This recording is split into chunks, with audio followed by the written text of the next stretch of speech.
tarde, turma. Olá a todos. Sejam bem-vindos, né, à nossa aula de Estado, Classe e Movimentos Sociais do curso de Serviço Social para as turmas de primeiro e terceiro período, tá? Eu sou a professora Nilma Angélica dos Santos e a gente vai estar dando continuidade na nossa última aula, né? A gente já teve 3 aulas, se eu não me engano, né, da disciplina, 3 encontros que a gente conseguiu abordar de forma introdutória o conteúdo que está no programa que eu já passei para vocês, mas eu vou estar postando também aqui na sala de aula virtual, né, do Google.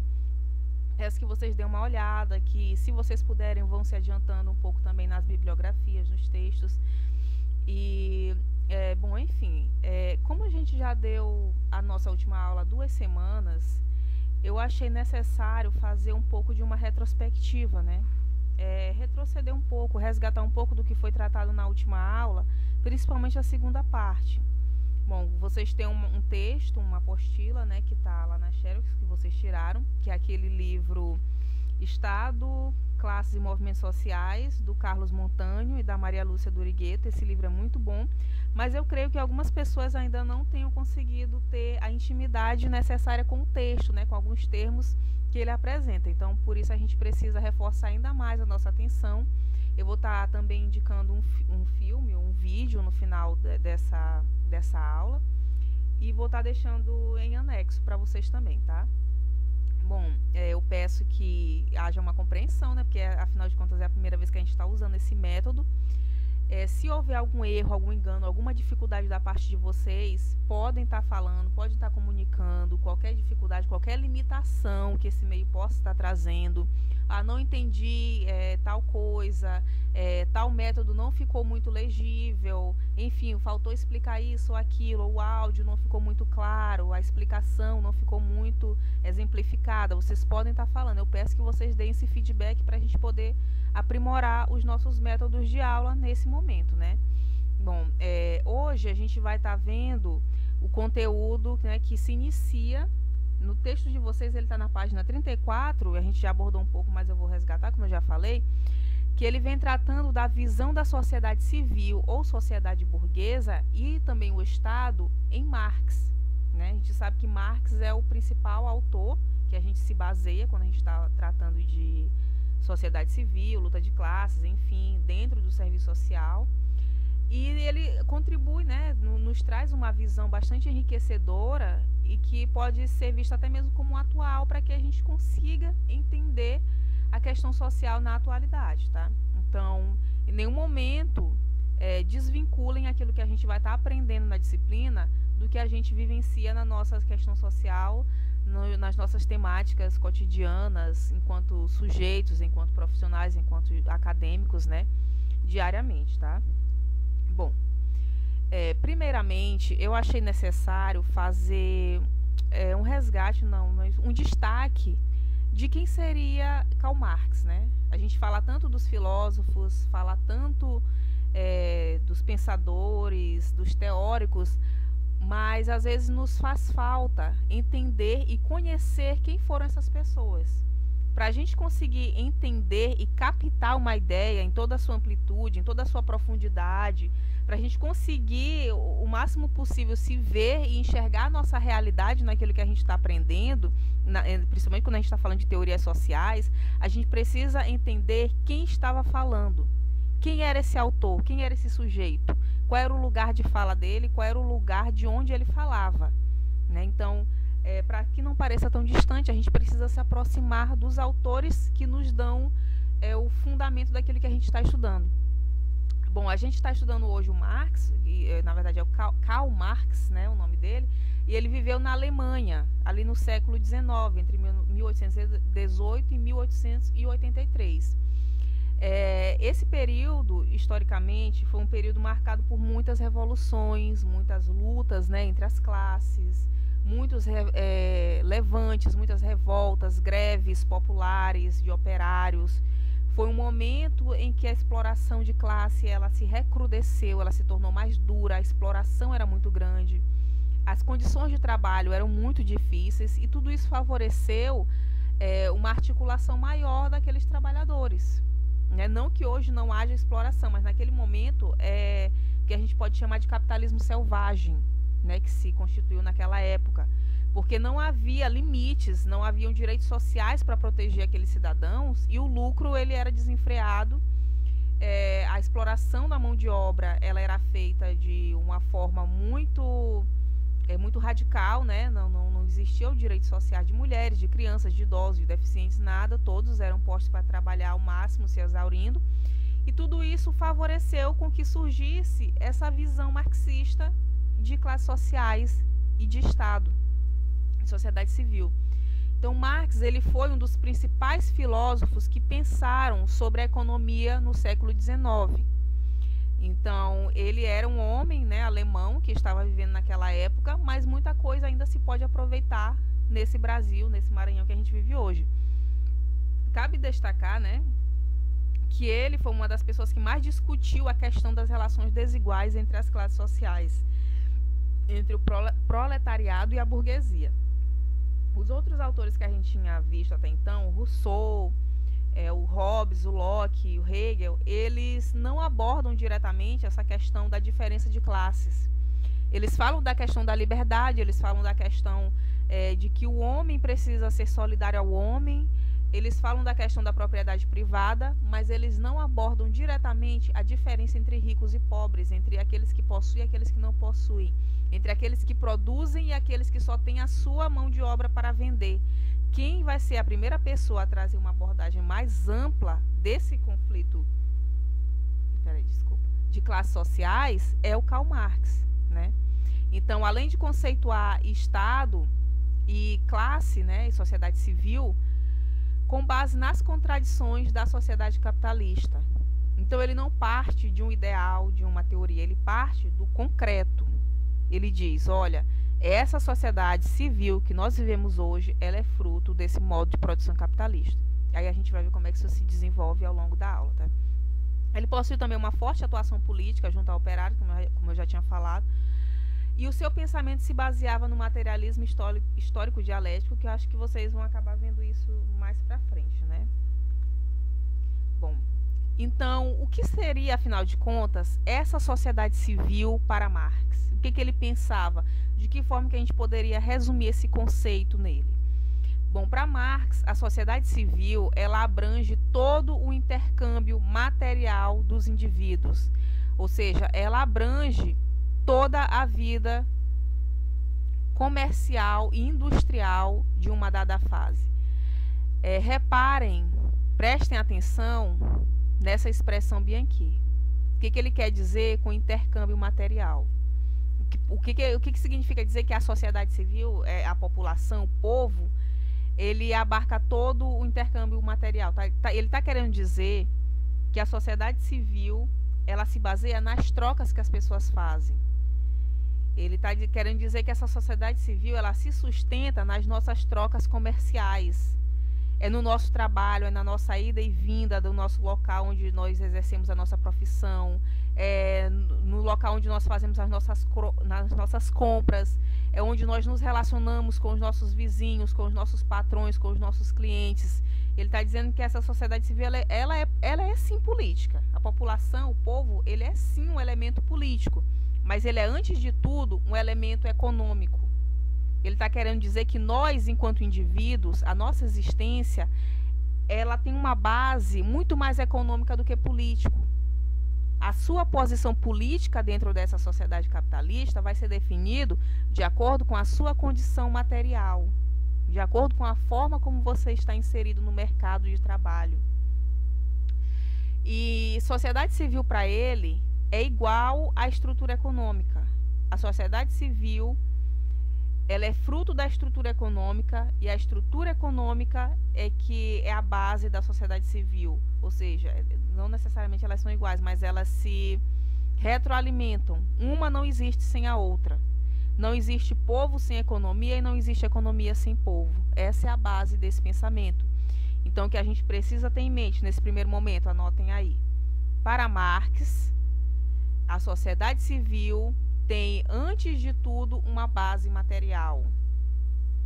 A base política da sociedade civil deriva da sua base material, certo? Bom, prosseguindo. O Marx ele também chama a sociedade civil, nesse sistema capitalista, de sociedade burguesa.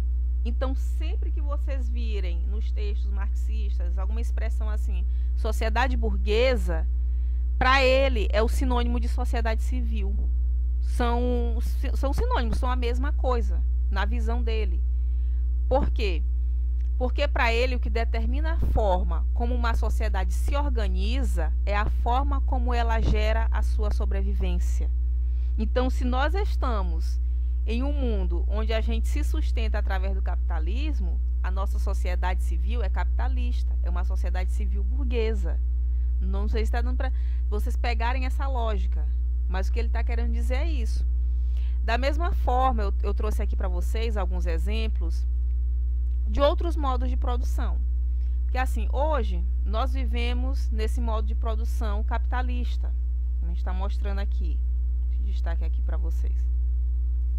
Hoje a gente vive nesse modo de produção capitalista, onde nós somos trabalhadores, nós vendemos a nossa força de trabalho e nós temos um patrão que nos paga o nosso salário.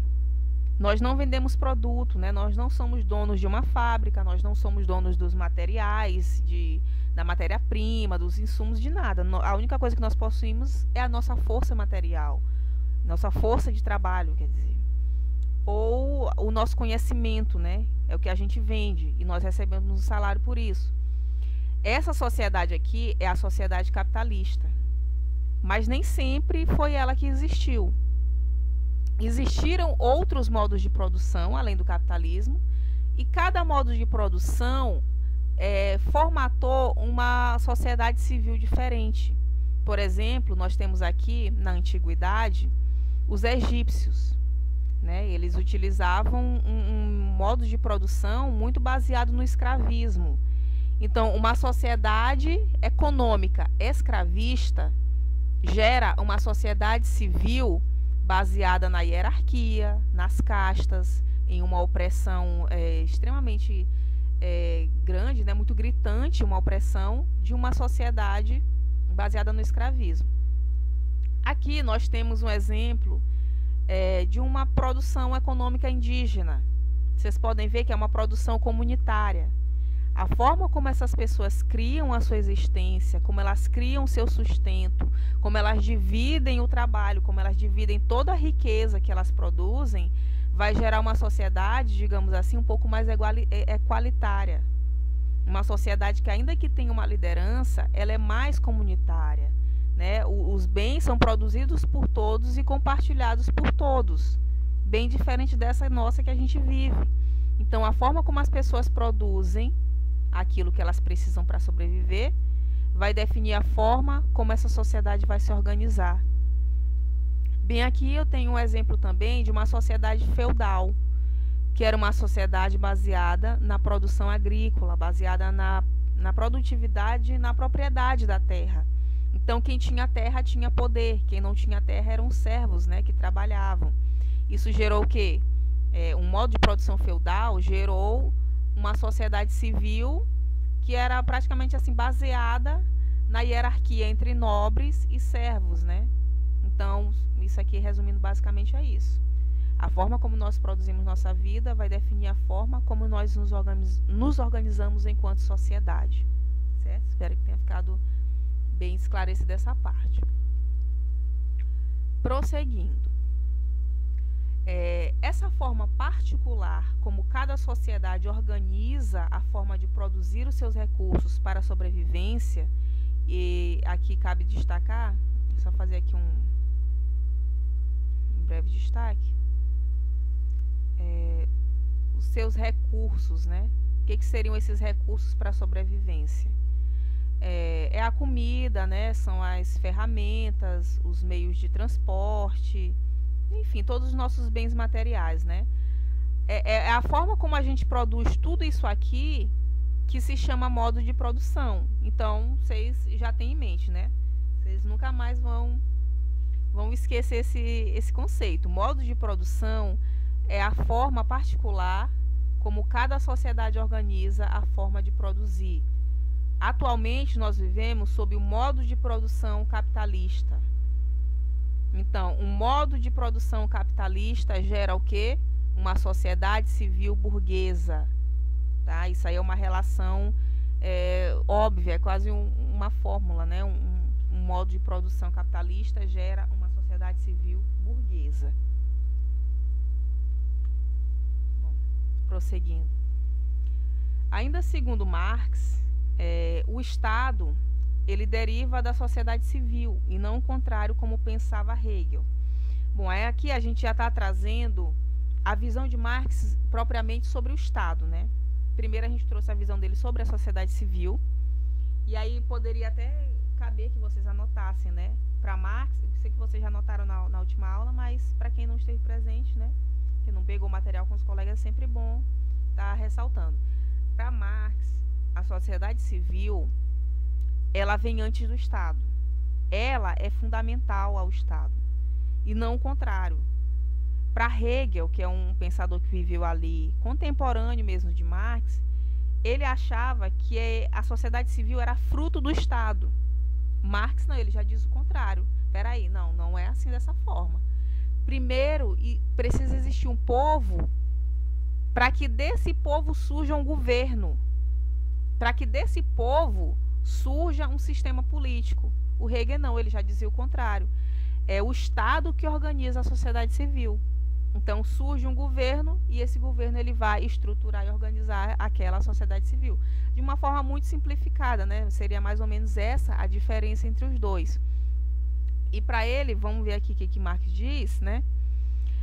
A respeito dessa diferença entre o que é esse Estado em Hegel, né? O que é esse Estado em Marx. Para Marx, o Estado ele é um produto da sociedade civil. Ou seja, são as pessoas que se reunindo, deliberando, democraticamente ou não, seja qual for o sistema político daquele povo, são as pessoas, é a maioria que decide que sistema político irá prevalecer. Aí vocês podem perguntar, tá, mas e a ditadura? Nesse caso não é a maioria que escolhe o sistema político. Mas nem sempre é a maioria numérica da população que vai determinar o tipo de Estado que nós teremos. Às vezes é a maioria política, às vezes é a maioria econômica, quem tem, digamos assim, um maior poder econômico e político dentro daquela sociedade, né? Então, para ele, o Estado ele é um produto da sociedade civil, né? Ele é fruto das circunstâncias materiais, ideológicas e culturais de um povo.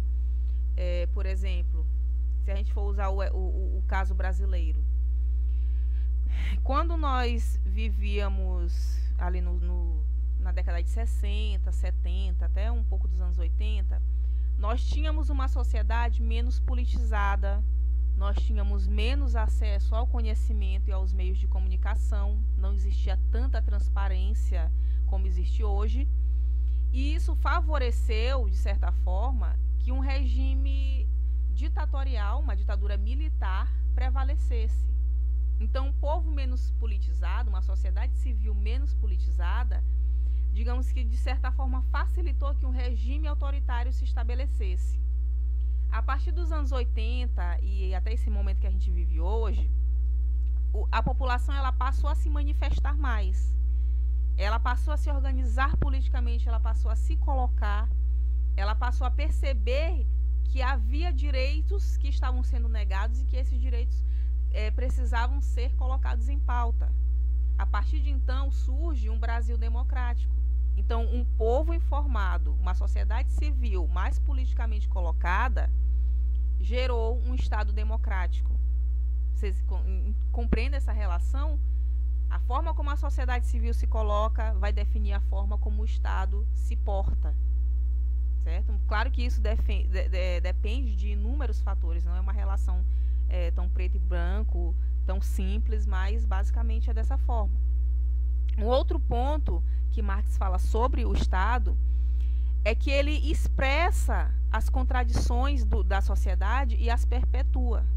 Então o Estado, o governo, o poder político, antes de ele ser um elemento neutro, antes de ele ser ali aquele ente imparcial, que está ali somente para fazer aquela mediação, que ele não toma parte, que ele não assume lado por uma classe ou por outra. Não, muito pelo contrário.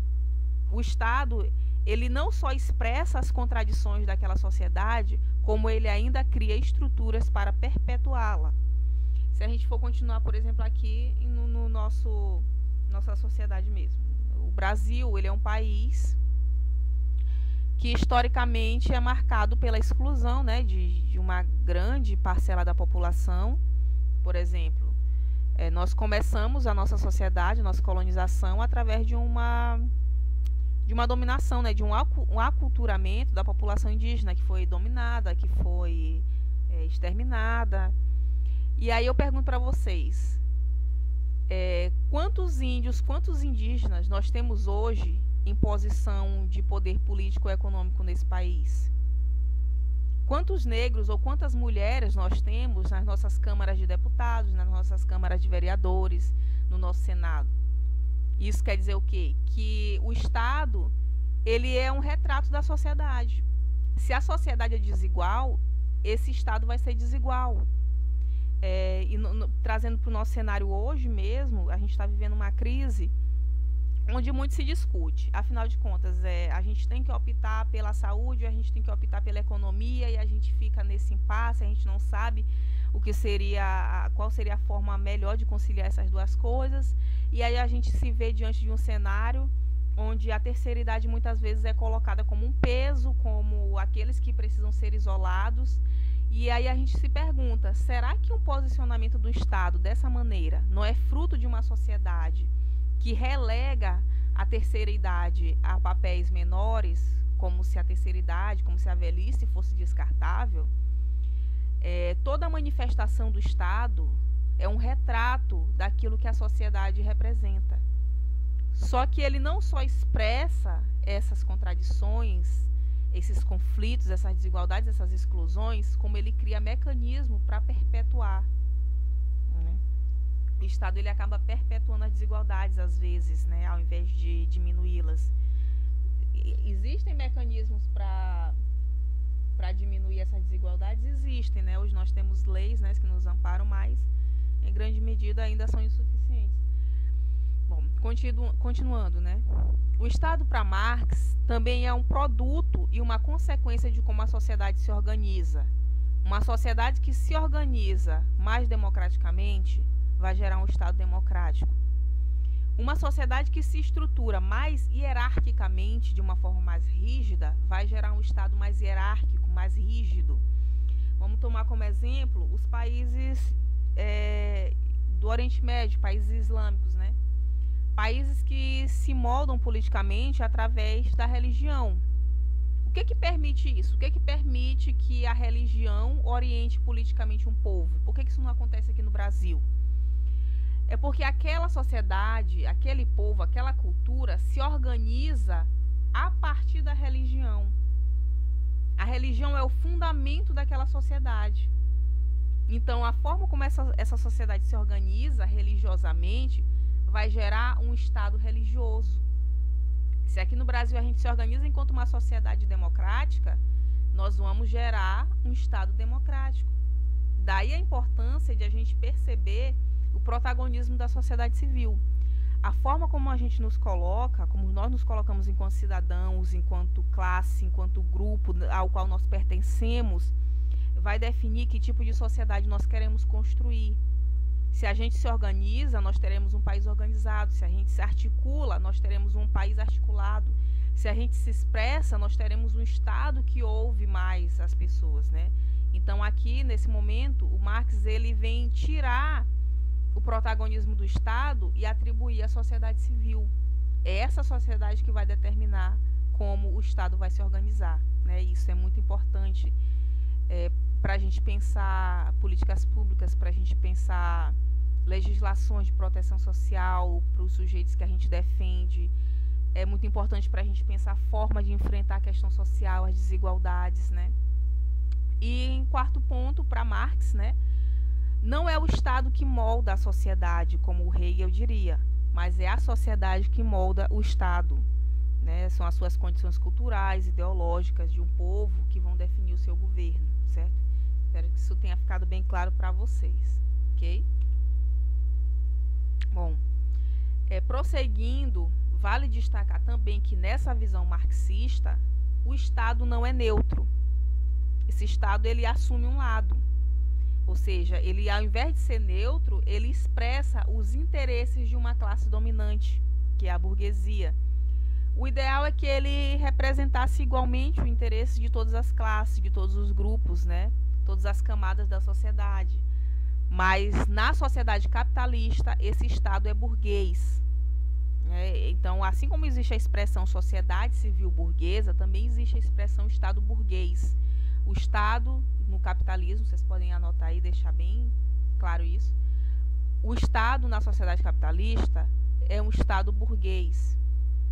Por quê? Porque quem vai ter acesso aos meios de governar, quem vai ter acesso aos principais meios de fazer as leis, de pôr essas leis em prática, de defender interesses, são as pessoas que estão numa classe dominante, que é a burguesia, de uma forma generalizada, né? Ele usa esse termo burguesia, mas a gente pode usar outros termos hoje, né? Pode ser a classe banqueira, a classe financeira, os grandes produtores rurais, o agronegócio dentro do nosso país, né? Enfim, mega empresários. Mas são essas pessoas, né? Essa classe dominante que é mais representada pelo Estado. Esse Estado, ele é considerado, numa expressão muito conhecida, vocês podem encontrar isso facilmente na internet, que Marx o define como o comitê da burguesia. Ele está querendo dizer o quê? Que é onde a burguesia, ela praticamente se reúne para defender seus interesses, né? Então ele reforça essa ideia. Essa frase, o Estado é o comitê da burguesia, ela resume, né? Ela sintetiza o que significa esse Estado que assume um lado, que assume o lado do mais forte e não o lado do mais frágil, ou até mesmo o Estado que não se põe no meio, né, para mediar essa relação de uma maneira mais justa. Entretanto, esse Estado, ele deveria, né, atuar como um mediador de conflitos entre as classes antagônicas.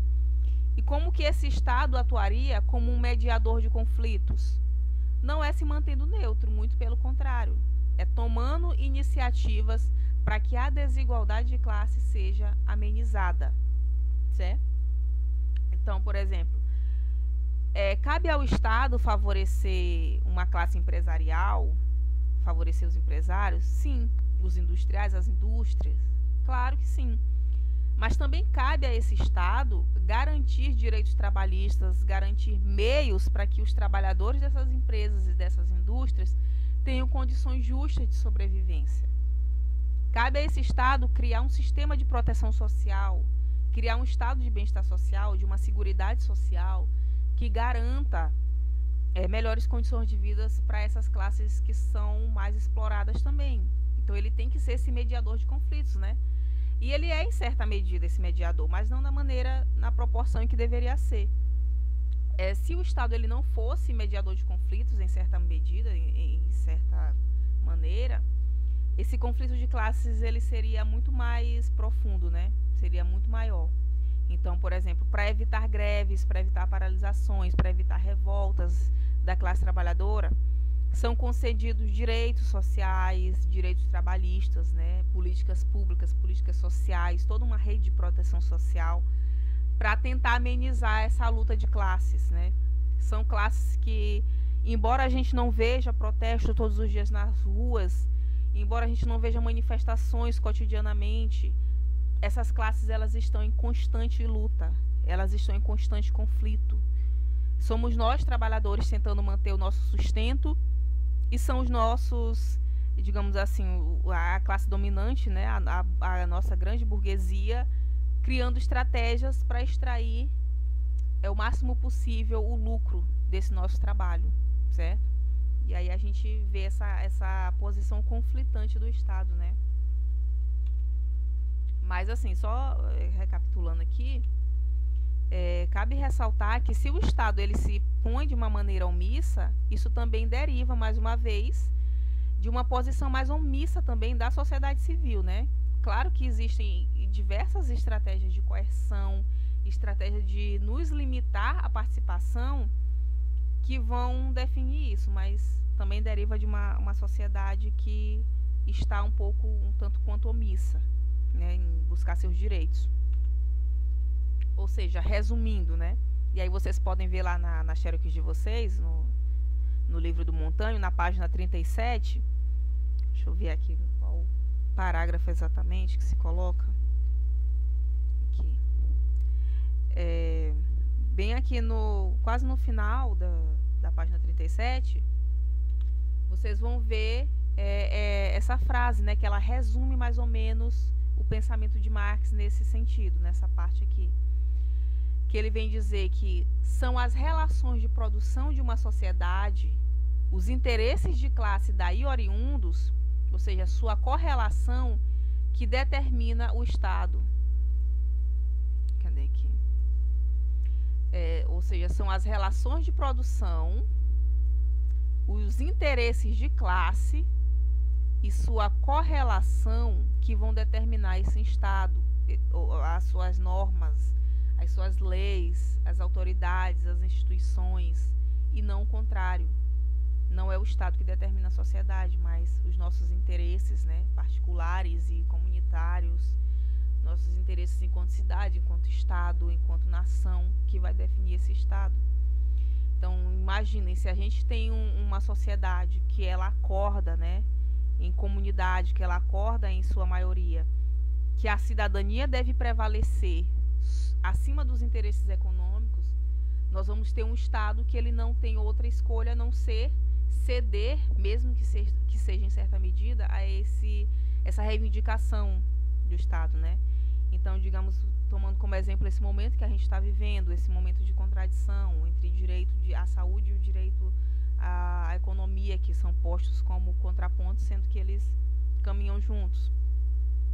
Se a sociedade se coloca em defesa do seu direito à saúde, o Estado precisa reconhecer que a sociedade está defendendo esse seu interesse acima do seu interesse econômico, né? Então, resumidamente, essa primeira parte, ela fala mais ou menos isso, né? Espero que tenha ficado claro a conceituação de Estado e a conceituação de classe em Marx, tá? E como que esses interesses eles se articulam. Claro que a gente está colocando de uma forma um pouco mais resumida, a gente vai estender esse tema ao longo das próximas aulas, né? Essa questão de como as classes se relacionam, tá? E a gente vai passar agora para um próximo tópico. Ainda na página 37, né, da nossa apostila, da nossa xerox, vocês vão ver que a gente inicia um próximo tema que seria o que nós abordaríamos na aula seguinte, né, que acabou não sendo possível acontecer, que é o Estado como instrumento de dominação de classes. Aí, aqui sim, nesse ponto, aqui sim, agora nesse sentido, a gente vai conseguir descrever, definir de que forma esse Estado, ele se instrumentaliza, ele se coloca, ele se posiciona mesmo como um instrumento de dominação de classes. Aqui a gente tira a venda dos nossos olhos para perceber que o Estado que nos domina não é um Estado neutro, né? Bom, gente, é muito importante, só antes de entrar no tema, a gente abordar esse assunto com um olhar desnudado, né? Com um olhar sem ilusões, que a gente não alimente concepções de que as nossas forças políticas são neutras, enfim, né? E que nós não temos participação no que há de positivo ou de negativo na sociedade que nós vivemos. Nós somos cidadãos ativos, nós somos pessoas ativas, tanto em nossa vida pública como em nossa vida privada. E esse Estado, ele muitas vezes opera para nos oprimir, e nós temos, né, a responsabilidade de tentar resistir a essa opressão, né? Nós, enquanto profissionais, enquanto futuros assistentes sociais, qual é o nosso papel? Enxergar a questão social a partir do olhar da luta de classes. É enxergar essa questão social como fruto de um conflito entre classes antagônicas. Se a gente parte desse olhar, a gente já começa de um olhar, de uma visão, de uma perspectiva menos iludida, menos inocente, menos ingênua do que é esse mundo que a gente vive. E isso é importantíssimo, isso é crucial, tá? Então agora a gente vai ver como que esse Estado, na visão marxista, se instrumentaliza como dominação de classe. Bom, para Marx, o indivíduo, o cidadão, ele pode ser diferenciado em duas instâncias. Diferentemente de Locke, de Hobbes, de Rousseau, de Hegel, de outros pensadores, né, que vieram antes, ele não acha que o homem seja só um ente da sua vida particular e que ele seja somente um ente da sua vida pública, política. Muito pelo contrário. Ele vai dizer, numa visão muito perspicaz, que nós, todos nós, né, todo cidadão, ele tem duas perspectivas, ele se coloca na sociedade de duas maneiras. Primeiro, nós nos colocamos enquanto homem público, enquanto pessoa que participa politicamente, enquanto aquele que opina sobre o que está acontecendo, enquanto aquele que vota, aquele que se candidata, aquele que escolhe, aquele que acessa direitos, aquele que busca direitos, né, que coloca as suas necessidades em pauta publicamente. Esse é o famoso cidadão, né? É o que hoje nós descreveríamos como cidadão. É aquele que exerce a cidadania, é o homem público, é ele em sociedade. Mas isso não nos define por completo. Peraí, só um minuto. Isso não nos define por completo, né? Nós temos também um outro aspecto, que é enquanto homem particular, que é aquele indivíduo na sua vida privada. Somos nós dentro da nossa casa, somos nós em nossos relacionamentos pessoais, somos nós em nossa individualidade, em nossa forma de ver a vida, em nossos gostos, em nossas características, em nossas identidades, nós em nossas múltiplas características, múltiplas ideologias, culturas, interesses que nos caracterizam. Então, por exemplo, eu posso ser um cidadão na minha vida pública, na minha vida política, eu vou lá e exerço meu direito a votar, eu vou ao meu trabalho, eu tenho direito a um salário, eu tenho direito de participar politicamente, de ir e vir. Mas individualmente, eu não sou igual aos outros, né? Eu tenho as minhas particularidades. Então, por exemplo, na lei, digamos assim, de uma forma geral, em teoria, em tese, todo brasileiro tem direito à igualdade, à liberdade, ao acesso aos seus direitos básicos. Mas será que na vida particular, na existência individual, na sua vida privada, todo brasileiro, todo cidadão tem direito a isso? Será que eu, por ser mulher, de repente no local que eu trabalho, embora eu tenha acesso ao emprego, será que o meu salário não é menor, ele é reduzido, ou eu sou mais explorada por conta da minha condição de gênero? Será que pelo fato de eu ser um deficiente, pelo fato de eu ser um homossexual, de eu ser negro ou índio, enfim, pelo fato da minha condição social, pelo local de onde eu venho, eu vou ser um cidadão tratado da melhor maneira como qualquer outro? Não. Então essa visão, essa diferença de que existe um homem público, existe um homem particular, ela vem dizer isso. Em tese, somos todos cidadãos, mas na realidade, todos nós temos diferenças. Todos nós vemos e sentimos o impacto do mundo lá fora de uma maneira diferenciada. Então, o que para o outro vai ser uma quarentena, que ele vai ficar em casa porque ele está com o seu salário garantido, para outro, que é um autônomo, ele é um cidadão da mesma maneira. Mas ele vai sentir esse impacto na vida privada dele, dentro da casa dele, de outra maneira. Então, Marx vem dizer isso. Peraí, não existe só o homem público. Nós não somos só cidadãos. Nós somos indivíduos particulares também. Certo? Ou seja, o homem leva na realidade, né, segundo o pensamento do autor, na vida, uma dupla existência. Ele coloca aqui até uma metáfora, né? É como se nós tivéssemos duas vidas, uma vida celeste e uma vida terrestre. Uma vida perfeita, ideal, onde tudo é garantido, e uma vida real, uma vida do pé no chão, a vida do cotidiano.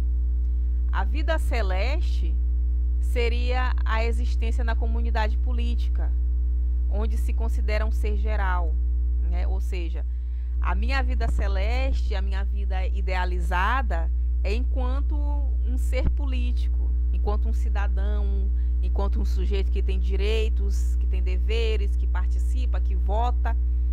Só que eu também tenho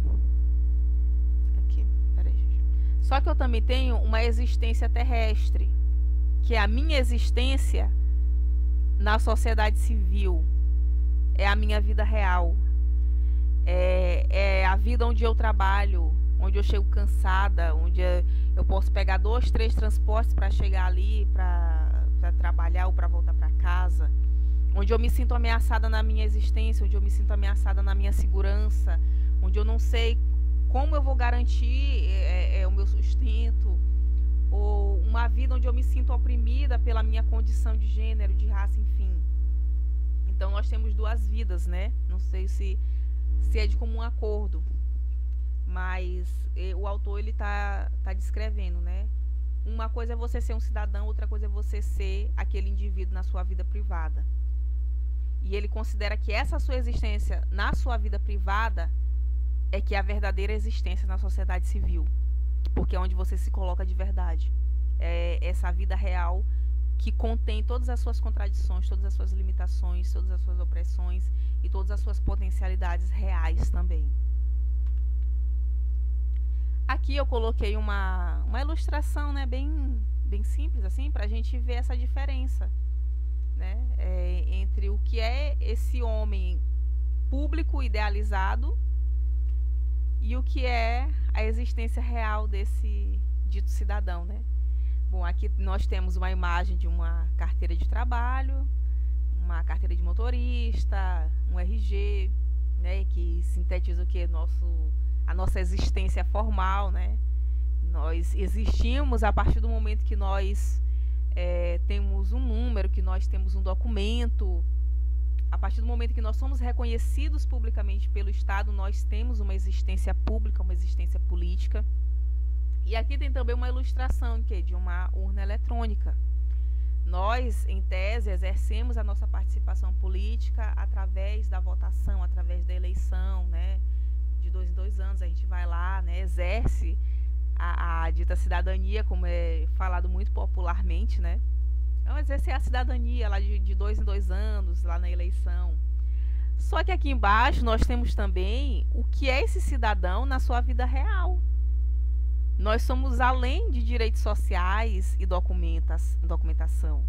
Nós somos além de uma participação política eleitoral. Nós somos pessoas que temos necessidades básicas. Nós temos necessidade de ir e vir, nós temos necessidade de morar, de trabalhar, de ter saúde, de ter alimentação, de ter lazer, de ter direito a existir, né, enquanto identidade, enquanto cultura, enquanto povo, enquanto sociedade. E essas nossas necessidades de existir são atravessadas pelas contradições que a gente vive no dia a dia. Então nós temos 2 existências, segundo Marx. Essa existência política, a existência celeste, né, como ele fala, e a existência dentro da sociedade civil, a existência terrena, a existência do pé no chão e das dificuldades que nos limitam, né? Bom, complementando essa noção, essa diferenciação entre 2 homens, entre 2 sujeitos, o sujeito público, o cidadão, e o sujeito privado, ali que compõe majoritariamente a sociedade civil, ele vem trazer 2 noções que são extremamente importantes que a gente compreenda e que a gente consiga visualizar na nossa situação, na nossa contemporaneidade, né, no nosso mundo de hoje. A noção de emancipação. Muito se ouve falar sobre emancipação. O que seria essa emancipação em si? A gente fala muito, a pessoa está emancipada a partir do momento que ela completa tal idade. A pessoa é emancipada porque ela se sustenta ou porque ela é livre. Só que a emancipação em si, ela guarda um conceito muito mais profundo do que a mera libertação, do que a mera autossuficiência.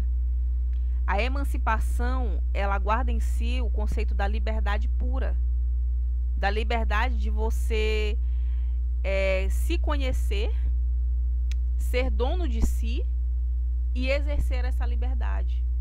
Então parte do que? Da consciência da liberdade e do exercício dessa liberdade. E aí a gente se pergunta, será que no mundo de hoje, mesmo com todo o avanço, com toda a comunicação, com toda a informação e direitos que a gente possui, será que nós somos de fato indivíduos emancipados? Será que ainda não falta algo a mais para nos emancipar, seja politicamente, seja humanamente, né? Então, o próprio Rousseau, né, ele vem falar da questão da emancipação política, que todo homem deveria ter o direito, né, a se colocar. Essa emancipação política, ela seria mais ou menos a sua participação ali nas deliberações comunitárias, a sua contribuição nas decisões conjuntas da sua sociedade onde você vive. E a emancipação seria algo mais profundo, né, que a gente vai ver aqui agora. O Marx, ele se contrapõe à mera questão da emancipação política, né? Ele propõe um aprofundamento dessa noção, colocando o conceito da emancipação humana. Então, de acordo com o pensamento de Marx, não basta que se busque a emancipação política. Não basta votar de 2 em 2 anos, não basta pertencer a um partido político, não basta ter direitos, né, e deveres.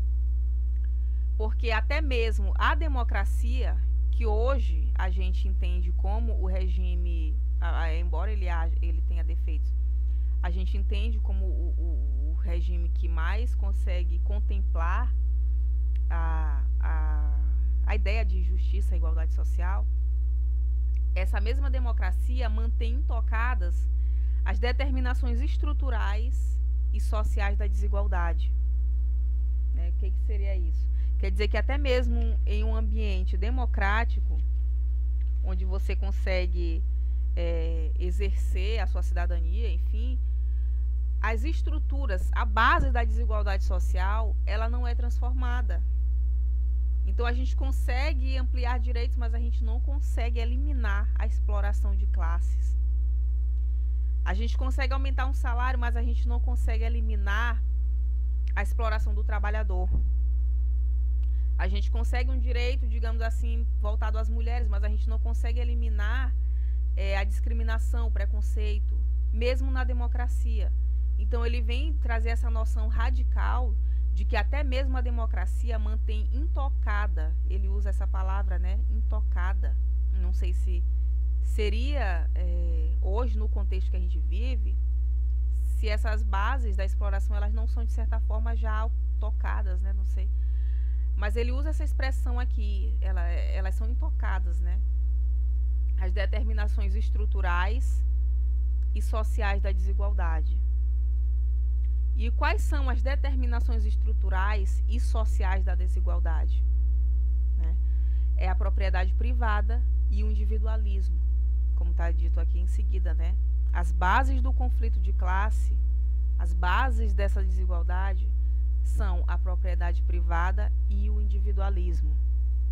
A gente vive em uma sociedade que ela é capitalista, ela possui exploração, ela possui luta de classes, isso a gente já está careca de saber.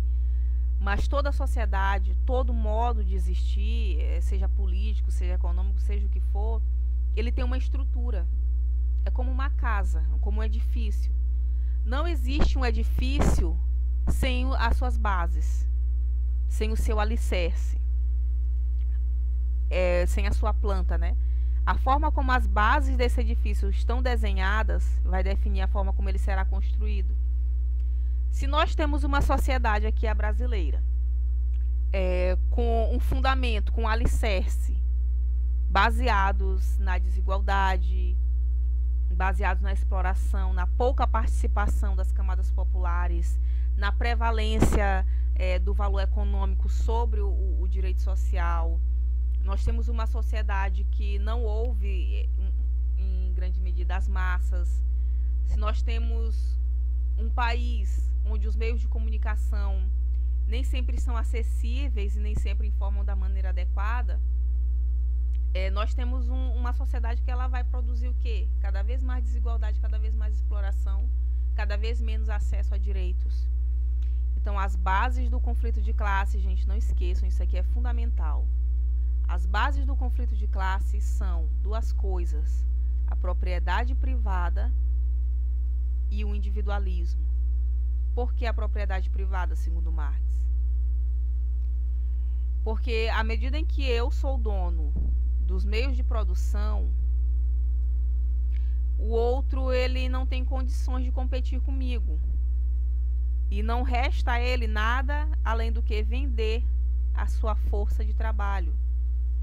Então, se por exemplo eu sou um industrial, eu sou dono de uma fábrica e eu adquiro toda a matéria-prima para produzir um produto, eu deixo impossibilitada a condição de um pequeno empresário, de um pequeno industrial ou de autônomos conseguirem competir comigo. E aquelas pessoas que poderiam ser donas da sua propriedade, ser donas dos seus meios de produção, elas não têm outra alternativa a não ser vender a sua força de trabalho, né, para quem possui. Então, a propriedade privada, no marxismo, ela é a grande base da desigualdade social. E o individualismo, né? O individualismo, ele é um valor que sempre existiu, mas ele se torna cada vez maior, né, nesse momento que a gente vive na atualidade. Nós vivemos um momento onde nós já passamos pela terceira revolução industrial, que foi o surgimento da internet. Nós vivemos num mundo onde há muita informação, é tudo muito rápido, é tudo para ontem, há muita competição, há muito jogo de interesses pessoais, interesses particulares, há muito culto ao indivíduo, à identidade particular e digamos assim, uma menor valorização de valores como a solidariedade, como a cooperação, como a humanidade, né, como a humildade, enfim, como a convivência igual entre os diferentes. Então, o individualismo, ele não nos afeta somente enquanto pessoas, ele nos afeta enquanto uma sociedade inteira, né? Então, quanto que essas duas coisas acabam sendo nocivas para que haja uma igualdade social de fato, a propriedade privada e o individualismo, certo? E o que seria, afinal de contas, essa emancipação política e essa emancipação humana, conceituando isso mais claramente, né? Essa emancipação política, ela necessitaria, para Marx, que se erradicasse as bases da sociedade civil burguesa, que seria o quê? A própria exploração, né? A própria propriedade privada dos meios de produção. Então, para que nós pudéssemos ser cidadãos, pessoas que participassem politicamente em toda a sua plenitude, e não meras pessoas que às vezes vão lá só exercer aquele direito ao voto, exerce minimamente ali um acesso a um direito ou não, até mesmo pela questão da falta de informação, para que nós fôssemos realmente emancipados politicamente, seria necessário que se erradicasse as bases dessa sociedade burguesa, que é o quê? A propriedade privada e o individualismo. Se a gente não extingue o individualismo, a gente não consegue se emancipar politicamente. E a emancipação humana, ela necessitaria de uma ruptura com a propriedade privada e com a exploração do homem pelo homem. Então percebam essa expressão bem aqui, né? O homem pelo homem, a exploração de um indivíduo pelo outro. Então, o que às vezes parece ser a exploração de um ente jurídico, né? A exploração de uma empresa, na verdade, em último caso, é a exploração de um homem pelo outro homem. E tudo isso aqui só é possível porque nós cultivamos de maneira extremada a propriedade privada e o individualismo. Então, você não se emancipa humanamente na visão marxista sem romper com essas duas coisas. O que significa se emancipar humanamente? Significa você conseguir exercer 100% da sua liberdade de ser, de ser quem você é, independente da sua condição de classe, de idade, de raça, de gênero, de saúde, de local onde você vive, seja do que for. É você, enquanto ser humano, sendo dono de si mesmo, sendo dono da sua liberdade, se conhecendo, se colocando em sociedade, sem se permitir e sem precisar ser explorado. Isso parte de uma questão de consciência de classe. Isso parte de uma questão de consciência de si mesmo, né, que nós ainda não conseguimos alcançar isso plenamente, né? Então, a nossa missão seria construir a emancipação humana. A missão de toda a sociedade civil seria construir a emancipação humana. Marx, ele propõe que essa emancipação humana e essa emancipação política, elas só são possíveis através de uma revolução, né? Nenhuma estratégia política democrática, digamos assim, politicamente conhecida, né, permitiria que essa emancipação acontecesse. Essa extinção da propriedade privada e do individualismo, da exploração do homem pelo homem, só seria viável através de uma revolução. Mas essa ideia de revolução é algo que a gente vai ver na próxima aula, né, que a gente vai se aprofundar na questão do conflito de classes, tá? Bom, e de que forma, afinal de contas, o Estado legitima a dominação de classe? Se a gente pudesse resumir e colocar isso em 3 pontos. O Estado legitima a dominação de classes, em primeiro lugar, ao garantir que a burguesia explore a classe trabalhadora. O que isso significa? Significa que o Estado, ele muitas vezes cria mecanismos, ele cria legislações que permitem que o trabalhador seja explorado. Ele dificulta a criação de métodos de proteção social. Enfim, né, nós sabemos que nós temos uma quantidade muito grande de representantes da burguesia na classe política. Então, ali a gente vê que há um interesse de classes claramente sendo defendido, né, que não é o da classe trabalhadora. Então, o Estado, ele garante que a burguesia explore a classe trabalhadora. Um outro ponto é que o Estado, ele cria e mantém meios de coerção ou opressão que garantem o domínio burguês. O que isso significa? Significa que muitas vezes os meios de coerção e opressão, que é o exército, a polícia, leis de estado de sítio ou leis autoritárias, sistemas políticos autoritários, atuam para garantir o domínio burguês. Então é por isso que muitas vezes quando a gente vê uma greve, às vezes um direito à greve legítimo e é violentamente reprimido.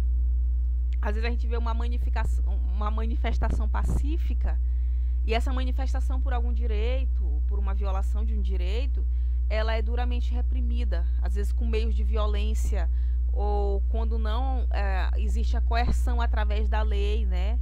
A coerção jurídica, existe a coerção econômica, existem diversas estratégias que o Estado às vezes usa para garantir que a classe trabalhadora não se revolte, ela não se levante e consiga manter o domínio burguês, né? Então, esses meios de coerção e opressão, eles são instrumentos da burguesia, né? Aqui, ó. E um terceiro ponto, né, que o Estado usa para legitimar a dominação de classes é ao dificultar o acesso dos trabalhadores aos canais de participação e de poder. Então, à medida em que eu dificulto o acesso à informação, se eu não tenho transparência naquilo que está sendo feito ali na classe política, se eu não permito a esse trabalhador ter a mesma facilidade de se associar a partidos, ou de fundar partidos, ou de participar e de ser eleito, né?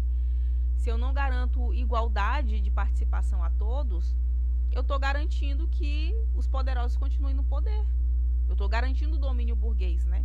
Então, o terceiro ponto é esse. O Estado, ele atua dificultando o acesso dos trabalhadores aos canais de participação e poder, né? Tudo isso está mais do que evidente, né, na nossa realidade. Tem duas frases aqui, duas expressões que vocês vão encontrar na página 39, no primeiro parágrafo da página 39, que demonstra como que o Marx ele enxerga esse protagonismo da sociedade civil, né? Ele tem duas frases muito emblemáticas. A primeira diz o seguinte: a sociedade civil é o verdadeiro cenário de toda a história. Então, atentem para essa palavra história. Essa palavra bem aqui, ela guarda muitos significados. Ela diz muito, né? A história, ela não é só o passado, ela não é só o conjunto das coisas que se foram. A história são todos os movimentos, todos os processos sociais que estão acontecendo agora, que estão acontecendo hoje. Isso que nós estamos fazendo é história. Né? A forma como nós estamos nos relacionando nesse momento é história. O seu ir e vir, o seu cotidiano, a sua convivência com as pessoas dentro da sua casa, no seu bairro, na sua faculdade, no seu local de trabalho, tudo isso é história. Quem faz a história são as pessoas comuns. A gente é muito acostumado a acreditar que os fatos históricos eles são feitos por grandes personagens, né? Por fatos determinantes, marcantes ali. Só que na verdade ela é feita por pessoas comuns, né? Diariamente, no seu dia a dia, nas decisões que nós tomamos, nas compras que nós fazemos, nas escolhas que nós decidimos, se nós vamos ou se nós ficamos, se nós vamos eleger essa pessoa ou aquela, se nós vamos nos portar dessa maneira ou de outra forma, diante de um ataque, diante de um benefício. A história ela é feita no cotidiano, e quem vive esse cotidiano, como a gente já falou, é o homem terreno, é o homem dos pés no chão, é a sociedade civil. O verdadeiro cenário de toda a história é a sociedade civil. E outra frase muito emblemática é que as lutas de classe são o verdadeiro motor da história. Então, uma é o cenário, né? É onde essa história vai acontecer. Outra vem sendo definida como motor. Então, todos os nossos processos históricos, na visão marxista, nada mais foram, ou sobretudo foram, expressões do conflito de classes. Foram pessoas que se sentiam oprimidas, tentando melhorar suas condições de vida, e pessoas privilegiadas tentando manter seus privilégios, que lutam diariamente, que vão sendo o motor dessa história. Não sei se isso ficou confuso, se eu consegui me fazer explicar, né, de uma maneira clara. Mas o que ele está querendo dizer é isso. São os nossos interesses enquanto classe que vão moldar as nossas lutas, né, históricas. Eu vou tomar aqui como exemplo as mudanças políticas que a gente viveu no Brasil. Então, digamos que a história brasileira ela seja um automóvel que ela vai percorrendo um cenário, ela vai percorrendo uma paisagem. O cenário em que esse automóvel, que é a história do Brasil, vai percorrendo, é toda a sua população, é o seu povo, é a sua cultura. A história do Brasil tem como plano de fundo, tem como cenário a sua população, a sua sociedade civil. E o motor desse veículo, que é a nossa história, são as lutas, os conflitos de interesses que vão surgindo. Quando a gente fala que a gente teve um sistema político que foi uma colônia, esse sistema ele não esteve isento de lutas de classes, que movimentaram, né, a forma como isso ocorreu. Se a gente fala que a gente teve um sistema político de uma república velha, esse sistema político ele foi movido pela luta entre as classes que existiam naquele momento. Se hoje a gente vive um Estado neoliberal, um Estado mínimo, onde os direitos são cada vez mais diminuídos, esse cenário ele é movido pelo interesse das classes, pelo interesse daqueles que querem diminuir direitos e pelo interesse daqueles que querem ter mais direitos. Então é muito interessante essa comparação. A sociedade civil como cenário e a luta de classes como motor da história. Bom, gente, eu deixo aqui, por fim, nessa parte aqui dessa aula, uma reflexão, né, para que a gente possa pensar a forma de se colocar como indivíduo, como cidadão, como estudante, como futuros profissionais, diante da questão social, né? Será que é impossível, né? Será que é possível construir uma sociedade mais humana e emancipada sem o protagonismo da sociedade civil?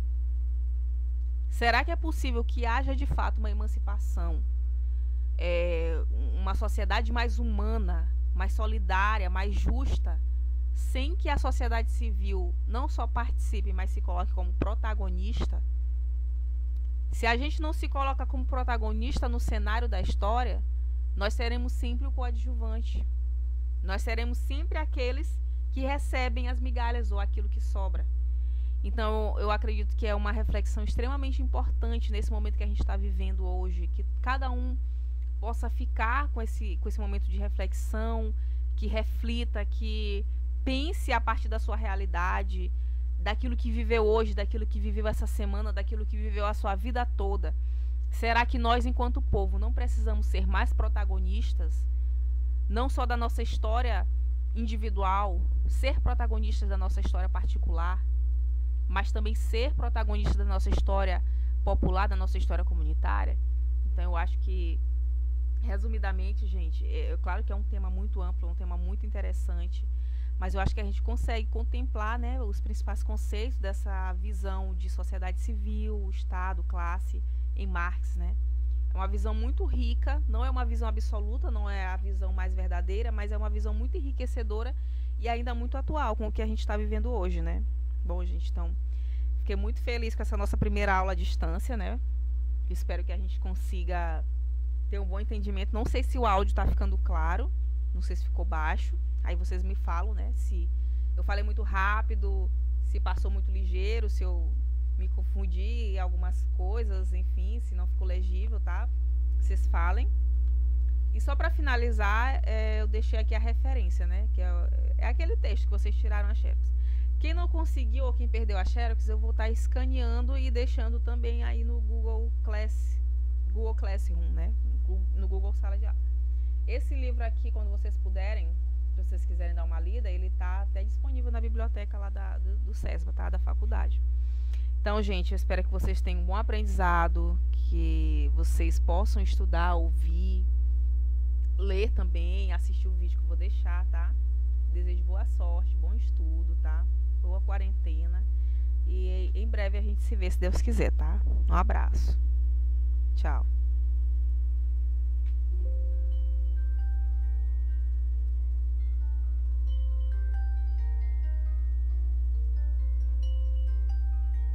Peraí, deixa eu encerrar aqui a gravação.